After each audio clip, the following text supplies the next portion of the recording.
சபைக்குள்ள இந்த பிரிவினையே இருக்கக்கூடாது. வெளிப்பாடு உள்ளவன் எதை விரும்ப மாட்டான் தெரியுமா? பிரிவினைய விரும்ப மாட்டான். ஒரு ஆமேன் சொல்லுங்க. வெளிப்பாடு உள்ளவன் குரூப்பிசத்தை விரும்ப மாட்டான். ஏன்னா ராஜ்யமே ராஜ்யத்துக்கு விரோதமா இருந்தா அது என்ன செய்யாது? நிலை நிற்காது. ஆமே, நமக்கு அஸ்திவார கிறிஸ்து. அதான் பவுலா உங்களுக்காக சிலுவையில மரித்தான். பவுலா சிலுவையில மரித்தான். ஏதோ பவுல் அதாவது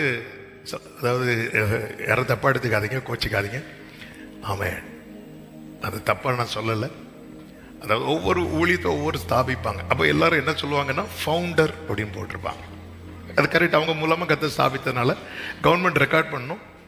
அதனால அவங்க அப்படி போட்டுதான் ஆகணும், வேற ஆப்ஷன். ஆனா ரியல் ஃபவுண்டர் யார் தெரியுமா?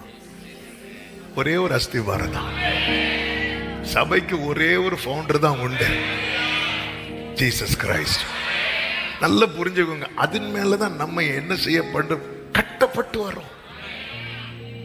பவுல் தன்னை யாரா முன் வைக்கிறார் அப்படின்னா ஃபவுண்டரா வைக்காம கோ ஒர்க்கரா வைக்கிறார், உடன் வேலையாள். அதாவது இந்த மெயினா அந்த பில்டிங் ஒர்க் பண்ணுவாங்க தெரியுமா?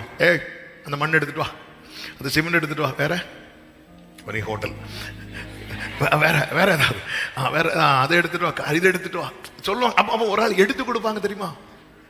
பவுல் சொல்ல எடுபிடிங்கிறார். யார் தெரியுமா? எத்தனை டிகிரி வச்சிருக்க தெரியுமா? எடுபிடி. ஆமா, பாஸ்டர்ஸ் கோச்சிக்காதீங்க. நான் என்ன சொல்லிட்டு இருக்கிறேன்? எடுத்து கொடு. இன்னைக்கு ஆண்டவர் இது வேலையை விட்டு தூக்கிறேன், இதை எடுத்து கொடு. சில பேர் என்ன செங்கல் எடுத்து வந்திருக்க ஆளுக்கு முன்னாடியே தூக்கி போட்டு உடைப்பாங்க. என்னத்தை செருமன் எடுத்துட்டு இருக்க, கீழே போட, இதை எடு. ஆமா, ஃபவுண்டர் அவர் தான் அஸ்திபாரம்.